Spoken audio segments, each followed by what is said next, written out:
So we're talking about cellular respiration. Now, because it's a good idea to say cellular, and the reason is the word respiration can also mean breathing, right? And we're not talking about breathing. Breathing is what you do with your lungs. We're talking about something that your cells do. Now, it's closely related, as you'll see, because respiration, cellular respiration, requires oxygen. So in other words, you could say that cellular respiration is the reason you need to breathe. All right? Cellular respiration is the reason you need to breathe,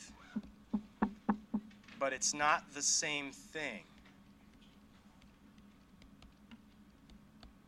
Cellular respiration is the reason you need to breathe, because you have to get oxygen. As you'll see, oxygen comes into cellular respiration toward the tail end of the process. It's the reason you need to breathe, but it's not the same thing as breathing. So don't get it confused. All right, now the other thing I want to show you is, if you think back, let's see, a couple of days ago to this diagram. This diagram is very important because it's easy to confuse like glycolysis and fermentation and respiration. So notice how this diagram, it's a flow chart. You start with glucose, and the first step that always happens, is glycolysis. You split the glucose into two parts, two halves. So you cut it right down the middle, basically. That's glycolysis. But then there's two possibilities. If there's plenty of oxygen present, you'll go into respiration, which is what we're talking about today. And as I mentioned last time, I corrected myself, even yeast will do respiration if there's oxygen present. That's why we're locking out the oxygen in our fermenters over there. Because if there's no oxygen, then you'll get fermentation. And if you were a yeast cell, you would make alcohol. If it's one of your muscle cells, you'll make lactic acid. So today we are in this part of the diagram. If oxygen is present, then fermentation. So let's go into the details of respiration. Now make yourself some room, because we're going to make a big diagram of a mitochondrion. So just like before, we had a diagram of a cycle with mitochondria and chloroplasts in it. That's an important diagram. Now we're going to have a diagram of a mitochondrion, and we're going to just draw it like this. It's like a bacteria, right? So it's just kind of an oval shape. And up here, I'm going to start by writing glucose goes into glycolysis. Lysis means splitting, and it gets split up, and then out of that process comes something called pyruvic acid. So glucose gets split into pyruvic acid, and that is what actually goes into the mitochondria. So this is kind of weird, because we usually think about respiration as happening in the mitochondria, and when we write the equation for respiration, we write glucose at the beginning, right?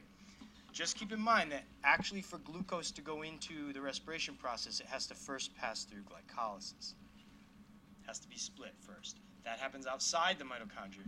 The pyruvic acid goes into the mitochondria. Okay? It actually goes into something called the Krebs cycle. So you're all drawing this because this is important. And this is, like I said, I'm showing it a little bit differently than the book shows it.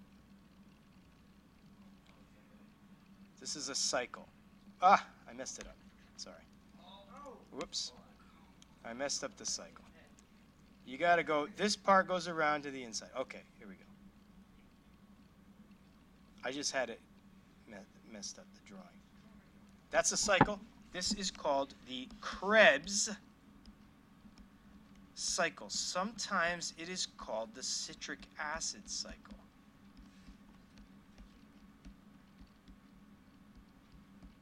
The Krebs, or the citric acid cycle. And what happens? It is Krebs. K-R-E-B-S. Sorry, that's an S. It is a series of chemical reactions that you don't want to know about, because it's very complicated.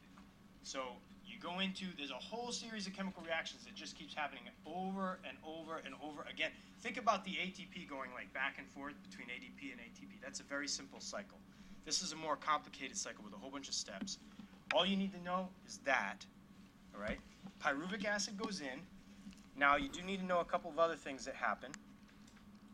Along the way, there's a couple things that happen that you need to know about. One is that this guy, which you've seen before, NAD+, you've seen that before, that thing carries electrons. NAD+, and 2 electrons become NADH. And actually, I should put the 2 electrons coming from in here, right? So, sorry. 2 electrons. You see that positive charge? Just think about it like this to remind yourself. You see the plus sign on NAD. That means it's positively charged. It can attract electrons to itself.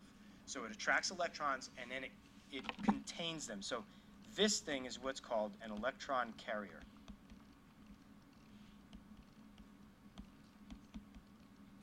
Electron carrier. All right? Now the next thing that happens in this citric acid cycle is pretty simple. CO2 comes out. CO2 gas. Guess what? You breathe out CO2. Why do you breathe out CO2? Because of this. This is why you breathe out CO2. It comes from this step right here. Okay? So the reason you exhale CO2 is because of the Krebs cycle. Now let's go further. Now remember, what are mitochondria? They're like little bacteria inside your cells. Remember, they used to be free-living things. At least that's what they thought. And now they're living inside your cell doing this thing. You breathe out because they breathed it out.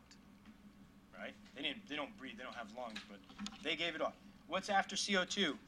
Okay, this one's something new. What? FAD. FAD. Just remember this. FAD, NAD, same kind of thing. They both carry electrons. FADH2, and then again, 2 electrons are going to come into them. So this is another electron carrier.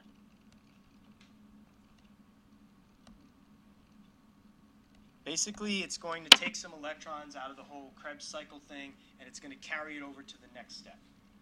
And then the last thing is not a surprise. We have ADP turning into ATP.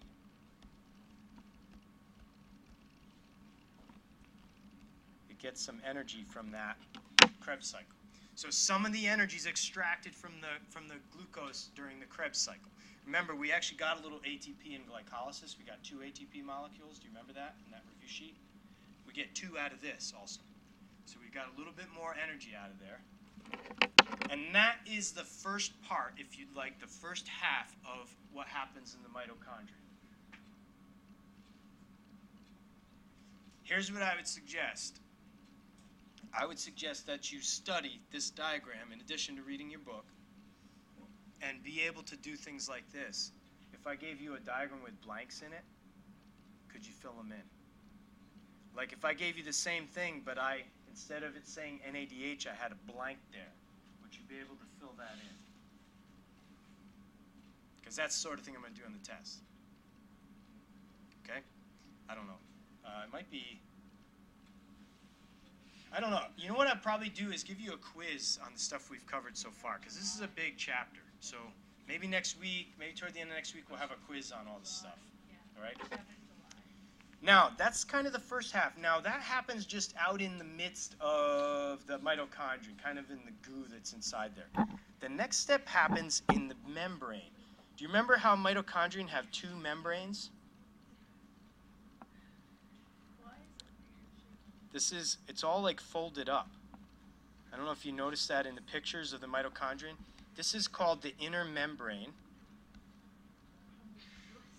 Inner membrane. So the next step all happens in the inner membrane of the mitochondria. Now, in this membrane, there's a couple things. One is a protein channel. It's not a channel, sorry, it's a pump. It is it looks like a pump. It's got like a part here that rotates, and then it's got a channel in the middle. This is a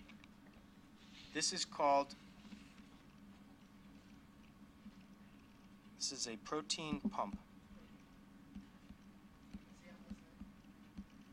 You remember I said that proteins are the machines of the cell. This thing actually is like a little pump, and it goes like click, click, click, click, click around the bottom whenever it hits an ATP. I'm sorry, it actually generates ATP, as I'll show you. So it's called a proton pumping ATPase, actually, but you don't need to know that. It's a protein pump. Now, the other thing that's in here is, I'm going to draw it like this. It's kind of got 5 parts to it. And it is called the electron transport chain.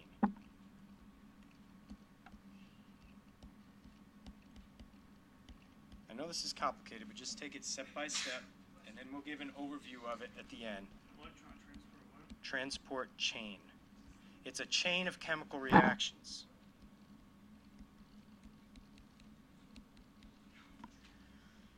So this gives you a hint, actually. The fact it's called electron transport chain gives you a hint as to what that NADH and FADH2 are going to do. They're going to carry the electrons over to the electron transport chain. Okay? So here's what happens. The FADH and the NADH come over here and dump their electrons into, so let's write them over here. We're going to write NADH and FADH2. You remember, those are carrying electrons that they got from the Krebs cycle. So they're going to come over here, and they are going to put their electrons into the transport chain. They're going to dump them. Picture these two things, NADH and FADH2, as being like dump trucks full of electrons.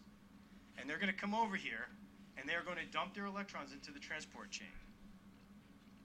All right? The electrons are going to go through the electron transport chain, like this.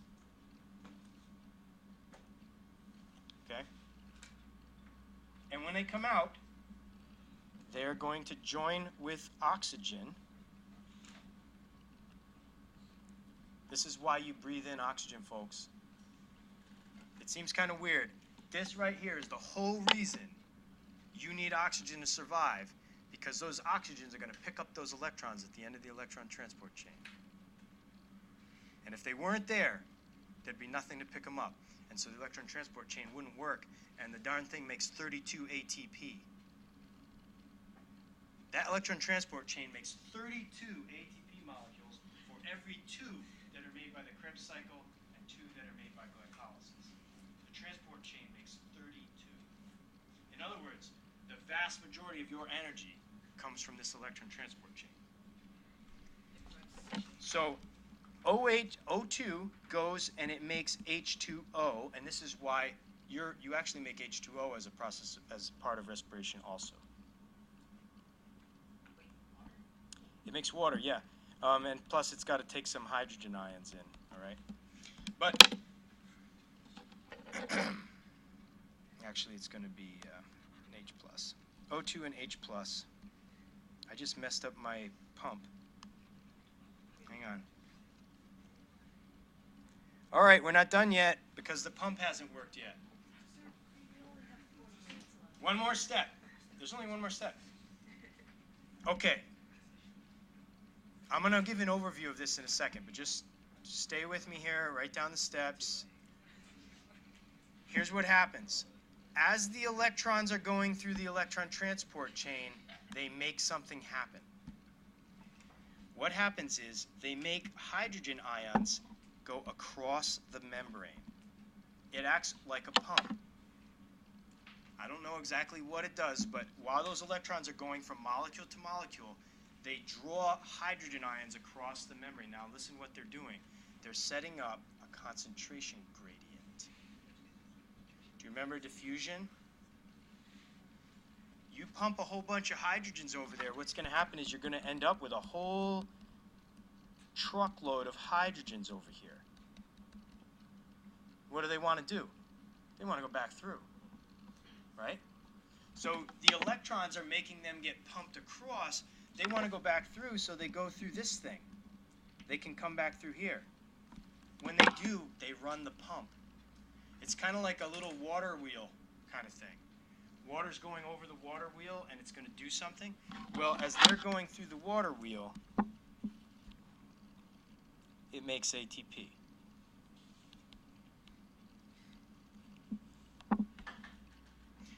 All right, let me hone in on a few key things here now as I go back over this. And you can fill this in. Of course, it's going to be online too, so you can study it. But pyruvic acid comes in the Krebs cycle. Few key points here. We make CO2 at that point, right? CO2 comes from the Krebs cycle. Electron carriers. We have two different electron carriers, FADH and NADH. They show up over here. And they put their electrons into this thing. See, the electrons came from the Krebs cycle. They end up over here, and they go through this transport chain, come out, and they join with oxygen. Okay? And that's why you breathe in oxygen. The electron transport chain pumps hydrogen ions over here, which then go slinging back through here by diffusion, because they're going to be more concentrated now on the left-hand side. They come through the pump, and this pump makes ATP. And as I mentioned, if you compare these, you can see glycolysis,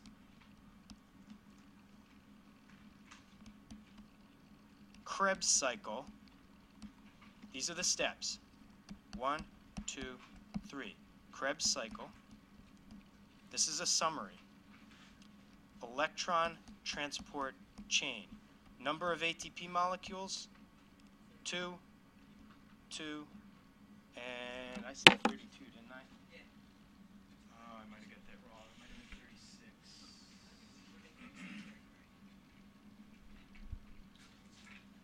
Let's see. Oh, it's overall 36, so it's 32. The total, 36 molecules of ATP. From one glucose molecule.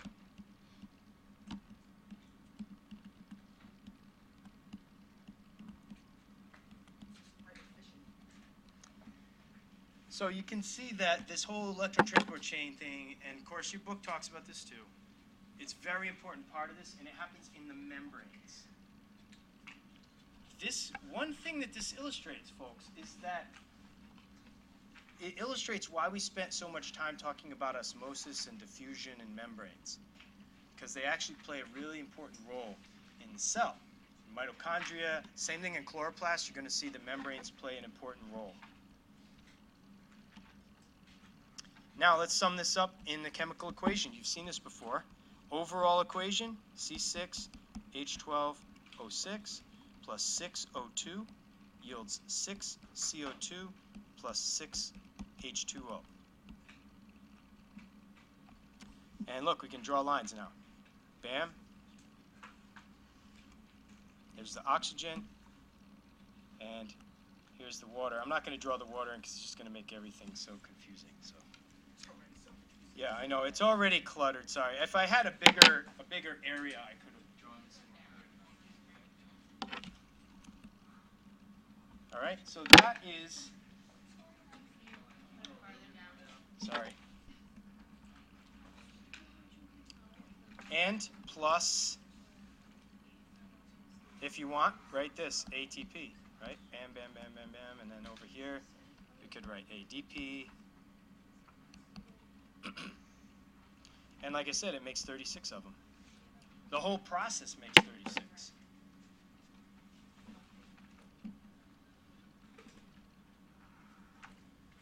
Questions?